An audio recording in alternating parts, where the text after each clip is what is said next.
요즘 제가 개인적으로 읽고 좀 묵상하는 성경이 있는데 출애굽기입니다. 어떤 목사님의 설교를 듣다가 출애굽기를 좀 읽고 묵상하면서 여러분과 이 말씀을 나누면 참 좋겠다라는 생각을 했는데요. 그래서 개인적으로 말씀을 좀 읽어가는 가운데 하나님이 주시는 은혜와 재미를 좀 누리고 있는 것 같습니다. 그래서 제가 지난 하트 기도의 설교 때에도 출애굽기의 어떤 개관과 함께 여러분과 1장 1절에서 7절 내용을 여러분과 나눴습니다. 기억나세요? 버팀 기억나세요? 네, 축복합니다. 네, 괜찮아요. 하나님은 아시니까요. 네, 자 어떤 내용이었죠? 야곱의 식구도 다 죽고 요셉도 죽고 그들이 알던 사람을 다 죽어버린 상황. 아브라함에게 주신 하나님의 약속도 눈에 보이는 현실도 다 끝나버린 것 같은 시간들이 아주 오랫동안 지속되었다라고 했죠. 그래서 그들이 그 무엇도 기대하거나 소망할 수 없는 상황 가운데 놓이게 되었는데, 그러나 하나님은 그 가운데서도 약속을 지키고 계시더라. 그래서 오늘 우리가 살펴본 출애굽기 1장 7절을 보면 오늘 8절부터 살펴볼 건데 그 바로 전절인 7절을 보면 이스라엘 자손은 생육하고 불어나 번성하고 매우 강하여 온 땅에 가득하게 되었다라는 말이 등장을 하는 거죠. 히브리 원문을 보면 7절 가장 앞에 어떤 단어가 제가 있다고 했어요? 그러나, 맞아요. 그러나라는 단어가 있다라고 했어요. 6절까지는 다 죽고 절망의 이야기였는데 이것이 이들의 정황이었는데, 그러나 이스라엘의 자손은 생육하고 불어나 매우 강하여 온 땅에 가득하게 되었더라. 살아계신 그 하나님의 그러나의 역사, 이 그러나의 하나님 but 힘 때문에 우리는 모든 것이 다 끝난 것 같은 상황에서도 버틸 수 있어야 된다, 그리고 버틸 수 있다라는 말씀을 전했습니다. 그리고 또 하나의 포인트가 있었죠. 이 그러나의 하나님께서 일하시는데 어떻게 일하신다? 애굽도 강건하게 하시면서 이스라엘을 키워내신다. 네, 그런 이야기를 했었어요. 이들 눈에 보이는 정황이 어땠습니까? 애굽이 이스라엘을 억압하고 짓누르고 망하게 할 것만 같은데 이 모든 상황을 하나님께서 사용하셔서 이스라엘을 강하게 하셨다. 이게 하나님의 일하심의 방법이다라는 것들을 이 말씀을 나눴습니다. 즉 우리의 세상과 우리의 정황 속에서 하나님께서 인큐베이팅을 하시는 거죠. 이건 앞으로 등장할 모세의 인생을 보면 더 선명하게 이해가 될 것이라고 생각을 합니다. 오늘은 그 뒷이야기인 1장 8절에서 22절 말씀을 여러분과 좀 살펴보고자 하는데, 이 설교를 준비하는데 설교가 너무 길어진 거예요. 그래서 오늘 좀 반 정도만 나누고 나머지 반 내용은 다음번 하트기도 설교 때 좀 나누도록 하겠습니다. 네. 오늘 본문의 이야기도 출애굽기의 배경처럼 절망의 이야기로 시작을 합니다. 8절을 우리 같이 한번 읽어볼 거예요. 8절입니다. 시작. 요셉을 알지 못하는 새 왕이 일어나 애굽을 다스리더니. 네. 여러분, 출애굽기에서 매우 중요한 단어가 있어요. 여러분들이 출애굽기를 읽으면서 좀 명심해야 될 중요한 단어가 있는데, 그 단어가 뭐냐면 알다라는 단어입니다. 알다라는 단어. 교회를 오래 다니고 좀 설교를 많이 들어봤던 친구들은 이 단어 한번 들어봤을 거예요. 히브리 단어인데 야다라는 단어를 한 번쯤은 아마 들어본 기억이 있을 겁니다. 이 알다라는 동사 야다는 출애굽기 1장부터 14장까지 무려 20차례나 사용되는 단어입니다. 그만큼 출애굽기 아주 중요한 어떤 축이 되는 단어가 이 야다라는 단어라는 것을 우리가 알 수가 있겠죠. 여러분, 아는 것에도 여러 가지 종류가 있습니다. 뭐 지식적인 암도 있고 체험적인 암도 있고 어떤 간접적인 암도 있을 겁니다. 그러나 이 여러 가지 이 여러 가지 지식 중에서 야다는 경험적인 지식입니다. 경험에서 얻게 되는 알입니다. 생생한 어떤 그 감정의 바탕을 둔 알을 뜻합니다. 즉 어떤 대상과의 접촉, 친밀함, 얽히고 설킨 관계 속의 어떤 염려, 어떤 그런 관계들 속에서 그 사람을 체험적으로 알게 되는 지식, 그것이 출애굽기에서 계속해서 등장하고 있는 히브리어 야다라는 동사입니다. 자, 그렇기 때문에 요셉을 알지 못하는 새 왕이 일어났다라는 것은 여러분 어떤 의미를 가질까요? 요셉과 친밀했고 요셉과의 관계가 깊었으며 요셉과 아주 깊은 연관성이 있었던 왕들의 시대는 가고, 요셉과 이제는 전혀 친밀하지 않은 아예 관계가 없는 새 왕이 일어났다라는 말이 되는 겁니다. 자, 거기다가 새 왕이 일어났다라는 표현을 쓰고 있죠. 여기서 일어나다라는 단어는 후계자로서의 왕위의 계승이 아니라 완전히 새로운 세력들 가운데서 왕이 탄생되게 되었다라는 의미를 갖는 단어이기 때문에 애굽의 새로운 왕은 요셉과 관계가 없었을 뿐더러 요셉과 요셉의 가족에게 환대를 했던 그 왕족이 아닐 가능성이 높은 겁니다. 그렇기 때문에 요셉의 가족이자 후손이 이스라엘을 더 이상 환대를 하지 않을 것을 우리로 하여금 짐작하게 만드는 새 왕이 등장을 한 거죠. 여러분, 이것이 이스라엘이 처한 정황입니다. 환대받지 못하는 존재, 미운 오리 새끼처럼 애굽에 남겨져 있는 존재가 지금 이스라엘 백성의 존재라는 거죠. 불행 끝 행복 시작이 아니라 행복 끝 불행 시작의 이야기가 전개될 것을 우리로 하여금 좀 짐작하게 만들어주는 정보 제공이라고 할 수 있습니다. 자, 여러분, 불길한 예감은 꼭 어떻습니까? 불길한 예감의 법칙이 있죠. 불길한 예감은 꼭 어때요? 꼭 들어맞는 법이죠, 그죠? 불길한 예상 이상하게 꼭 들어맞아요, 그죠? 이 기분 나쁜 공식대로 진짜 이스라엘 불행이 시작이 됩니다. 그런데 바로 여기서 우리가 주목해야 될 첫 번째 포인트가 등장을 하는데, 어떤 원인으로 이스라엘의 불행이 시작되는가라는 것인데요. 이것이 오늘 우리가 본문을 살펴보면서 주목해야 될 첫 번째 포인트입니다. 우리 9절 한번 읽어볼까요? 9절입니다. 시작. 그가 그 백성에게 이르되 이 백성 이스라엘 자손이 우리보다 많고 강하도다. 여러분, 흥미롭게도 이스라엘의 불행이 여러분 어디서부터 시작되고 있어요?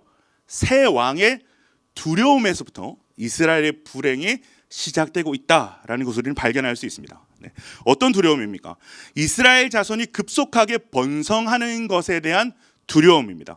이스라엘이 강해지는 것에 대한 두려움입니다. 아니, 구절을 보면 이미 강해져 버린 것에 대한 두려움이다라고 우리가 짐작할 수 있겠습니다. 자, 여러분, 이 사실을 우리가 주목을 해야 돼요. 요셉과 친밀하지 않은 새 왕이라서 새로운 세력에서 왕이 일어났기 때문에 이스라엘 백성이 고통을 당하는 것이 아니라 새로 세워진 그 왕의 두려움 때문에 이스라엘의 불행이 시작되었다는 것을 우리는 주목할 수 있어야 됩니다. 이 두려움이 이스라엘에게 가해지는 고통과 불행의 원인이 되었다. 지금 바로는 새롭게 세워진 그 애굽의 왕 바로는 이스라엘의 번성함과 강함 때문에 두려워 떨고 있다는 겁니다. 이게 사실인 거죠. 자, 그렇기 때문에 바로가 최대한 빨리 자신의 두려움을 이제 해결하려고 하겠죠. 우리 10절을 같이 한번 읽어볼까요? 10절입니다. 시작. 자, 우리가 그들에 대하여 지혜롭게 하자. 두렵건대 그들이 더 많게 되면 전쟁이 일어날 때에 우리 대적과 합하여 우리와 싸우고 이 땅에서 나갈까 하노라. 네. 여러분, 이 당시 애굽은 지혜자들과 현자들의 나라라고 알려져 있었습니다. 그 명성처럼 왕은 지금 이 두려운 상황 속에서 지혜자들을 모아서 어떤 방법을 지금 고안해내고 있는 거죠. 자, 그렇게 그들이 짜낸 지혜가 뭐죠? 11절 한번 읽어봅시다. 11절입니다. 시작. 감독들을 그들 위에 세우고 그들에게 무거운 짐을 지어 괴롭게 하여 그들에게 바로를 위하여 국고성 비돔과 라암셋을 건축하게 하니라. 자, 이들이 짜낸 지혜가 여러분 무엇입니까? 학대 수준의 노역을 이스라엘 백성에게 가중하는 겁니다. 힘으로 이들을 누르자. 누가 진짜 이들의 통치자인지를 깨닫게 하자. 길을 아예 못 펴도록 만들자. 이것이 이스라엘을 향한 학대 수준의 노역이 시작되게 되는 여러분 출발점입니다. 계기가 되는 겁니다. 자, 여러분, 이것이 지금 이스라엘 백성들을 둘러싸고 있는 정황입니다. 그죠? 정황이에요. 하루 종일 고된 노역에 시달리는 거예요. 하루 종일. 못 먹고 다치고 매 맞고, 어떤 사람은 못 먹고 매 맞다가 죽기도 하는 거예요. 눈앞에서 죽기도 하는 거죠. 자, 여러분에게 이러한 하루가 매일매일 반복된다라고 한번 생각을 해봅시다. 얼마나 두렵겠어요, 그죠?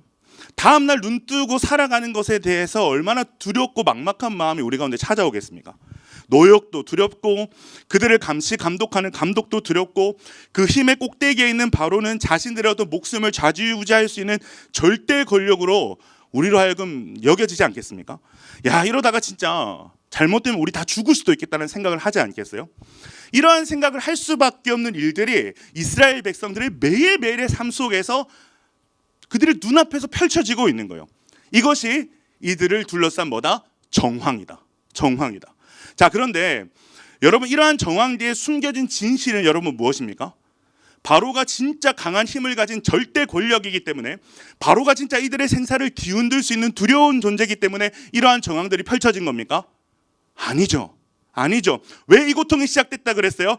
바로가 오히려 이스라엘 백성을 뭐했다? 두려워했다. 근데 이스라엘 백성이 눈앞에 펼쳐진 정황은 어떻다는 거예요? 바로가 절대 권력자로서 이들의 목숨을 막 쥐고 흔드는 정황이 펼쳐지고 있는 거죠. 사랑하는 청년 여러분, 우리가 여기서 무엇을 깨달아야 될까요? 우리가 여기서 무엇을 깨달아야 됩니까? 따라합니다. 정황과 진실의 차이는 생각보다 크다. 여러분, 이것이 오늘 말씀 우리가 집중해야 될 두 번째 포인트입니다. 우리가 경험하고 눈으로 날마다 목도하고 있는 정황과 실제 진실은 다를 수 있다. 그 차이가 생각보다 엄청날 수 있다라는 거죠. 이러한 아이러니를 우리가 알고 살아가는가 모르고 살아가는가의 문제는 여러분 우리의 인생에서 아주 중요한 어떤 문제가 되는 겁니다. 우리를 둘러싼 모든 정황들, 그 정황이 하나같이 가리키고 있는 이게 진실이야 라고 말하는 것들과 진짜 진실은 다를 수가 있겠구나라는 생각을 우리 스스로 할 수 있게 하는 것, 우리를 둘러싸고 있는 어떤 정황 속에서 빠져나와서 참된 진실에 대한 어떤 묵상과 질문을 던질 수 있는 것, 여러분 이러한 힘이 우리 가운데 있어야 된다는 겁니다. 자, 그렇다면 우리를 이 둘러싼 정황에서 빠져나와서 진짜 참된 진실에 다가설 수 있는 힘은 여러분 어디서부터 나올 수 있는 것일까요? 저는 그 힘을 묵상이라고 생각합니다. 묵상이 없으면 우리의 삶에 보고 듣고 느끼는 모든 것들을 필터링 없이 진실로 받아들이고 살게끔 만드는 거죠. 여러분, 그렇기 때문에 그리스도인에게 묵상이란 생명과 같은 거예요. 생명과 같은 거예요. 자, 그렇다면 묵상이란 뭘까? 저는 묵상을 이렇게 좀 정의를 하고 싶어요. 우리가 읽고 곱씹은 말씀의 텍스트가 컨텍스트가 되게 하는 것, 저는 이것이 묵상의 정의라고 여러분들에게 말씀드리고 싶습니다. 죄송합니다. 이 밤에 좀 어려운 말이죠, 그죠? 뭐 텍스트가 컨텍스트 뭐라는 거야, 뭐 이렇게. 자, 쉽게 말하면 이런 거예요. 텍스트 그대로의 뜻과 어떤 그 텍스트로 말미암는 정보 전달에만 머무른 것이 아니라 그 텍스트가 우리의 삶까지 들어와서 우리의 삶의 인사이트, 우리의 정황 속에서 어떤 통찰이 되게 만드는 거죠. 그 통찰의 힘, 그 컨텍스트가 눈앞에 펼쳐진 정황을 다르게 볼 수 있는 힘이 되게 되는 거죠. 우리를 둘러싼 정황들의 이 말씀을 가져와서 실질적인 진실과 가치를 발견하게 하는 것, 이것이 여러분 텍스트가 컨텍스트가 되게 하는 묵상입니다. 자, 그렇기 때문에 저는 뭐 제자훈련반이나 뭐 선교훈련을 할 때 큐티를 가리킬 때 적용과 결단을 상당히 강조를 합니다. 적용 부분에서는 반드시 말씀이 우리의 내면과 삶을 통과해야 된다는 걸 강조해요. 그래서 막 말씀이 삶을 통과 안 하고 그냥 말씀에다도 결론만 내렸으면 이 말씀이 네 삶을 전혀 통과하고 있지 않잖아 라고 막 제자반 막 친구들 막 혼내고 그러거든요. 네. 결단 부분에서는 이 결단이 모호해서는 안 되고 최대한 구체적이어야 한다라고 강조하고 계속 강조를 해요. 네. 귀에 딱지가 않도록. 왜냐하면 이렇게 해야지 텍스트가 컨텍스트가 되는 훈련이 되는 거예요. 여러분, 큐티를 하는데 제자반 친구들 큐티를 하는 거 보면 어떤 친구들은 진짜 기가 막히게 하거든요. 네. 원어의 막 뜻도 찾아보고 막 주석도 찾아보고 말씀 연구를 마치 목회자처럼 해요. 막 그런 친구들이 있어요.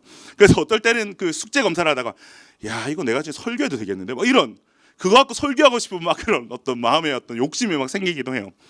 자, 그런데 거기서만 큐티가 멈추고 적응과 결단이 실제적으로 그리고 구체적으로 도출되지 않으면 아무리 훌륭한 연구와 묵상과 해석을 했다라고 해도 그 말씀을 우리가 가지고 살아갈 수가 없는 거예요.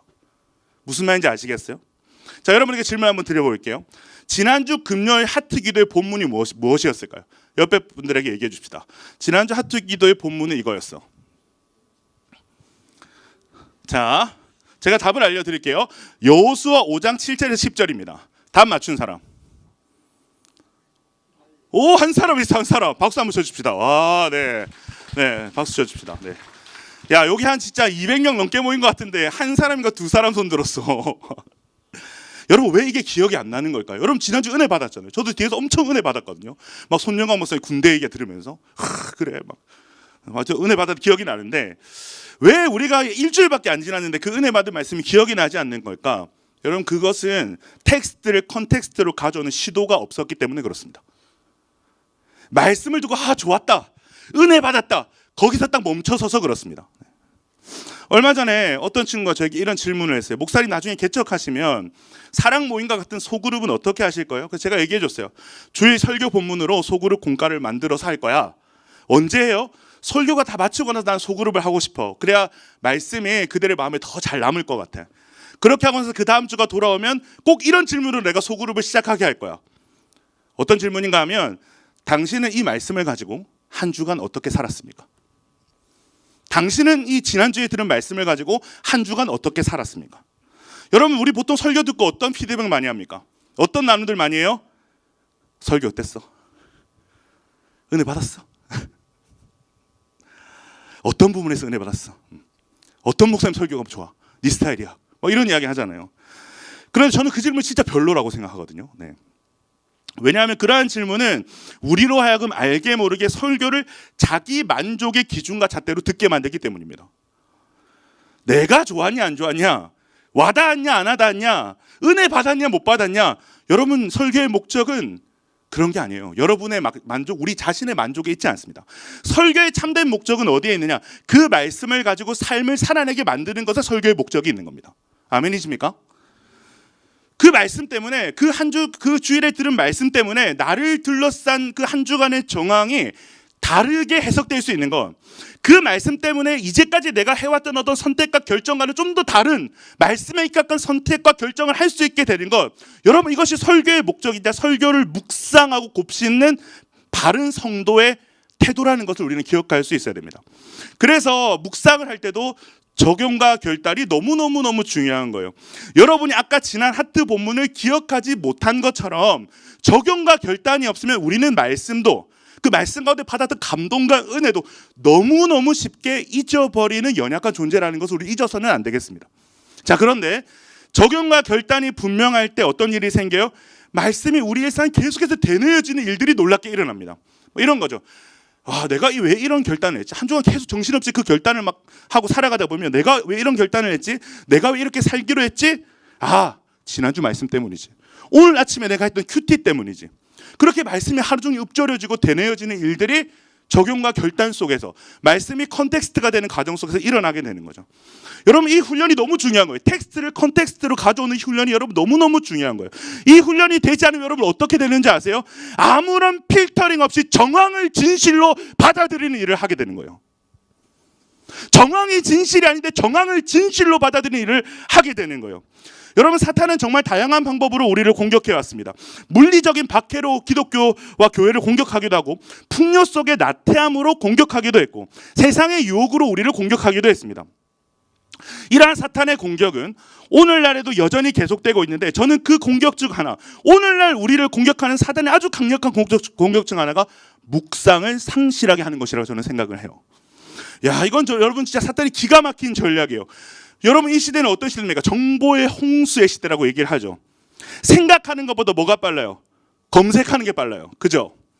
챗GPT라는 AI까지 나와서 이제는 모든 결론과 답을 더욱 빠르게 우리에게 내려주고 있습니다. 그죠? 이러한 환경 속에서 우리는 편리해졌지만 우리는 뭘 잃어가는 거예요? 사색과 묵상과 고뇌를 잃어가는 겁니다. 인풋은 넘치는 거예요. 정보 전달은 넘치는 거죠. 근데 그 인풋을 우리 스스로 곱씹는 힘이 약해진 거예요. 힘을 상실해 가고 있는 거죠. 보는 대로 느끼고 느끼는 대로 받아들이는 거죠. 이게 정답이야 라고 생각해 버리는 거죠. 자극이 오는 대로 결정해 버리고 그 자극을 쫓아서 무분별하게 살아가게 만드는 시대가 되고 있는 거죠. 그것이 사단의 공격이죠. 여러분, 저도 인스타그램 하거든요. 저 인스타그램 해요. 네, 팔로우 해주세요. 네, 저 인스타그램 하는데, 근데 제가 인스타그램을 수시로 삭제했다가 다시 깔았다가를 반복을 해요. 어떨 때 제가 인스타그램을 삭제할까요? 무의식적으로 인스타그램에 들어가는 나를 발견했을 때. 자다가 일어나서 인스타그램 누르고 앉아 있는 거예요.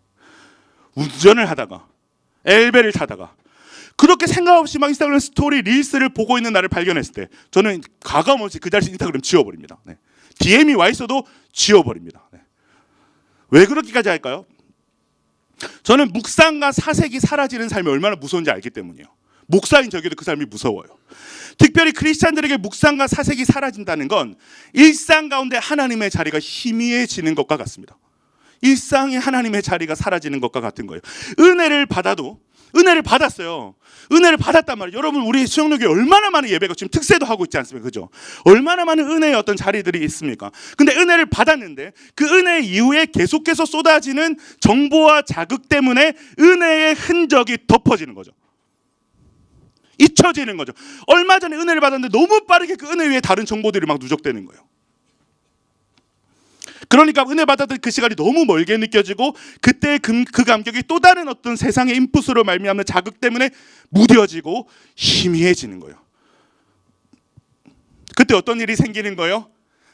텍스트가 컨텍스트가 되지 못하고 또다시 우리가 보고 듣고 느낀 대로 반응하며 사는 인생이 되는 거예요. 여러분은 어떻습니까? 여러분의 모든 그 정황들이 이게 진실이야, 이게 팩트야라고 아우성치고 있을 때 여러분 멈춰서서 하나님 앞에 멈춰서서 말씀 앞에 멈추어서서 여러분 정황에 대고 질문을 던지고 있습니까?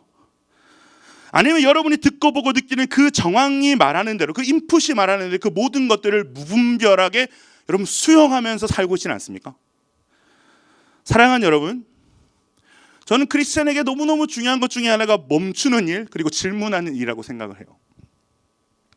멈추고 질문해야 돼요, 여러분.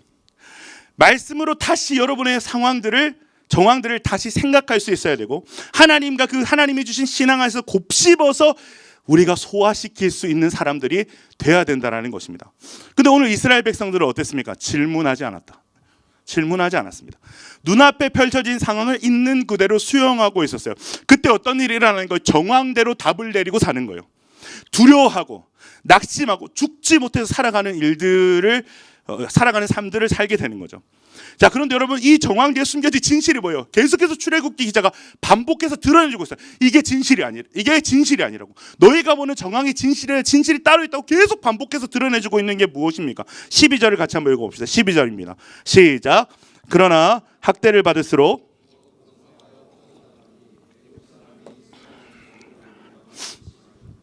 그들을 애굽이 힘으로 누르고 괴롭히고 학대를 하면 할수록 어떻게 됐다? 다 죽어버렸다? 다 망하게 되었다? 어떻게 되었다? 더욱 번성하여 나갔다.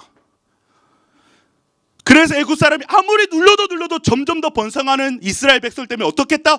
더 근심했다. 이게 진실인데 진실을 보지 못하고 쭈구리처럼 살아가는 거예요. 적대적인 환경 속에서도 보란듯이 강력하게 성취되어가는 하나님의 그 약속. 아무리 세상이 힘으로 찍어 눌러도, 아무리 어떤 정황들이 우리를 흔들고 찍어 눌러도 더 강하게 피어오르는 하나님의 어떤 그 생명의 역사에 진실이 있다라는 거예요. 그 진실을 이스라엘 백성이 봐야 되는데 보지 못하고 살아가고 있다. 출애굽기 저자는 하나님의 약속이었던 번성의 모습을 5번이나 걸쳐서 강조를 하고 있어요. 그런데 그 번성의 모습의 과정이 어떻습니까? 강제로 징발된 노동, 어떤 노예제도의 집행, 새로 태어난 남자아이들을 살해하는 말살 정책의 정황이 그 번성의 과정들로 등장하고 있는 거예요. 대등하지 않아요. 이 싸움은 정말 대등하지 않고 불공평한 싸움 같습니다. 마치 골리앗과 다윗의 싸움과 같은 어떤 상황이 일어나고 있는 거죠.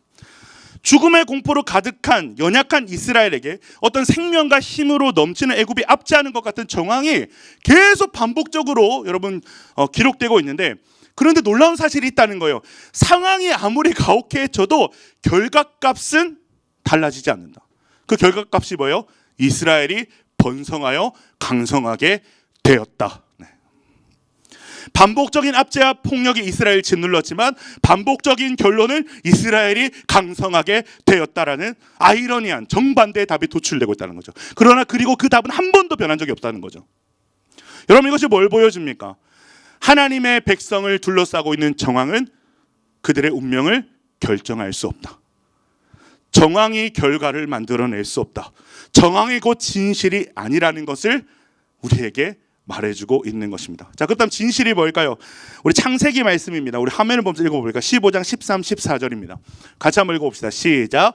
여호와께서 아브라함에게 이르시되 너는 반드시 알라. 내 자손이